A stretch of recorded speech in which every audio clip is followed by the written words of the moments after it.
Welcome to the Work Break Show for a Monday. Steve here. Hi, Trish. How are you? I'm good. How are you? I'm great. I hope you had a wonderful Mother's Day weekend, by the way. I did. Thank you. I spent it in a bowling alley watching my daughter compete, and she did That really is well. So that is the dream of most moms, I think. Bowling alley Mother's Days. That's pretty awesome. I had someone else say, "Oh, that's kind of, tacky that they planned it that way." And I thought, when I think back, almost every Mother's Day, I've usually been at a baseball field, actually, Yeah. watching my son play. So this was the first time it was my daughter. But yeah, I feel like it's always sports on Mother's Day, which is fine. Yeah, Good. that reminds me. I was talking to someone about that very same thing, maybe last Friday or over the weekend. And do you remember that controversy that erupted a few years back when the SHRM annual conference decided to start their conference? Yes. It always starts on a Sunday, the way they Mhm. sort of architect their event. And that particular year it was Father's Day, that Yes. Sunday. That caused like an uproar, like it was outrage. I remember about that. Total uproar. I don't know. I can see the side of people who really like to do it on the designated day, but to me, it's not that big of a deal. So, for example, I did see my mother, but she and I are doing something, which is why I'm in my car. Oh, right. Um, There you go. I decided to get her a year's worth of getting her hair done. Okay. So I have brought her to her new salon, and she met the Beautiful. person. So she's like in the salon behind me, and yeah, exactly. Well, But that's so awesome. we're And then, celebrating today. yes, and I do just quick for a couple of quick updates. I know I want to get to Trish. I love the swag. You're sporting some Like new that? HR happy hour swag. We have the HR happy hour, and it's really cute. I'll have to I'll wear it in the office one day, but it's really cute. It's got colored sides of the jacket, I and love you that. will be seeing not just you, me, Karen Hunter, but also Madeline Lorano, Sarah Morgan, and Oh, Jen so we've Black got will them. all have. I was not really part of the process on this, so You we've were got them not. for the whole team. Okay, that's It's the awesome. whole HR Happy Hour network. So if anyone would like some swag, let us know. We're going to be getting some in with the Yeah, we got to new stand up. logo. Maybe Isn't we that got to pretty? stand up a little Etsy shop or a little, Teespring site. I Get some know. swag And out there in the you know world. what? Since I'm mobile, but I'll do this. So I also have a really cute HR Happy Hour tumbler. Nice. And then it has the work break logo Oh, wow. Look at on that. one side. And then for us, it has, like, yours will look like this. It has the happy hour logo on the other side. Oh, cool. And I love then it. for the other hosts, theirs will have their show Their logos. own logo. Yeah, I love it. Beautiful. Well, great So, stuff. I look forward to getting some swag. Trish, real quick, Chinese rocket update.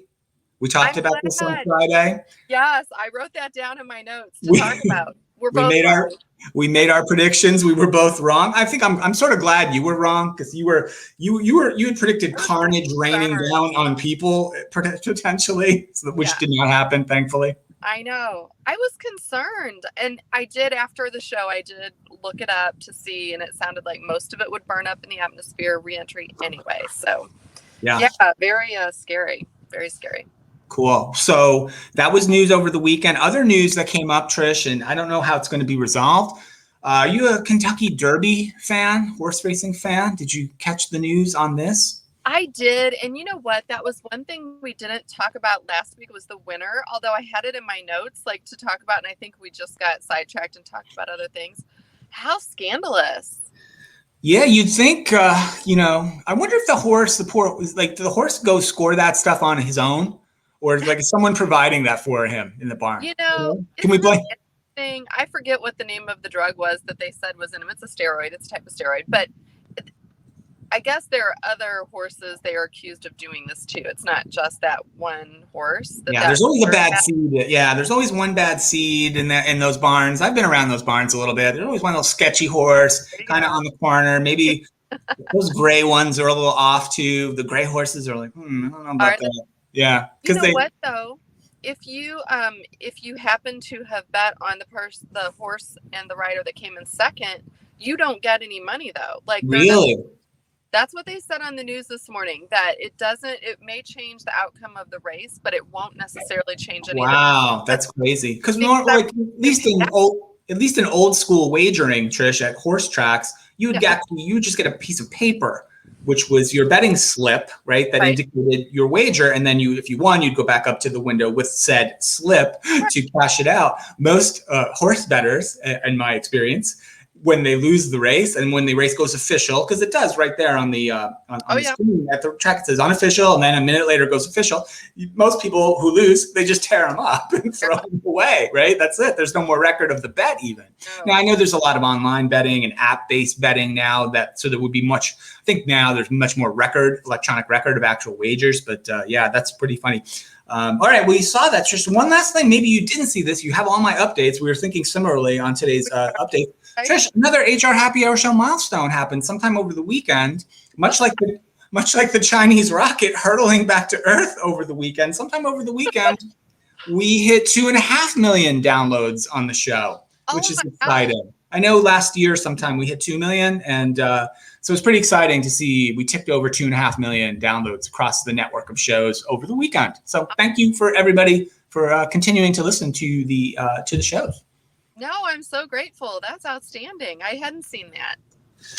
I'm on top of it, Trish. I'm on top of things. I have some news for you, and I don't know for this. So have you heard that drinking from a can, like an aluminum soda can, can actually be dangerous for you? That's concerning to me, given I enjoy a multitude of beverages that are packaged and delivered in that fashion. That's concerning. It up because I'm not a big soda drinker. I'm a tea drinker, so I brew tea and then put it in my HR Happy Hour mug now, tumbler. But so this came from, I want to get this right, it came from the Journal of Alzheimer's Disease, and it was a study done by scientists in the UK. And what they have found is that people who have died from Alzheimer's, like confirmed cases, had higher levels of aluminum in the where the connections have been lost in the brain. Okay. For a while, that's what it is, where it's actual connections, being disrupted in the brain that causes it, but we didn't know why. So they're onto it now. They think that there is some connection now, proven connection with aluminum in the brains of these deceased patients, but they're not sure if it's because they're consuming so much, but it's more likely actually that it's your kidneys stop processing the aluminum out, because apparently, in like different deodorants or other products we use, there's like small amounts of aluminum, and they're saying that when you add all of that together as you age, it's actually more dangerous because your body can't process that out. So, well, if there's any lesson to take from that story, Trish, for me, it is maybe it's time to switch to bottled beer. I'm just thinking, it's truly. So anyway, just something, a little public service announcement for anyone who drinks out of the can. Maybe if you're real quick, the labor market in the U.S. was all the story on Friday after a disappointing jobs report. Articles all weekend long, talking heads on TV all week long. Trisha, one more update I'd like to give. I follow this stuff really, really closely. More upward wage pressure coming from our friends at Chipotle. Trish, I don't know if you're a Chipotle person, but it was reported today that they are raising wages to get to an average wage across their workforce of $15 an hour. They expect to get there by June. That's up from $13 an hour as an average wage. They're looking to add 20,000 new workers in the next several months across their footprint of stores.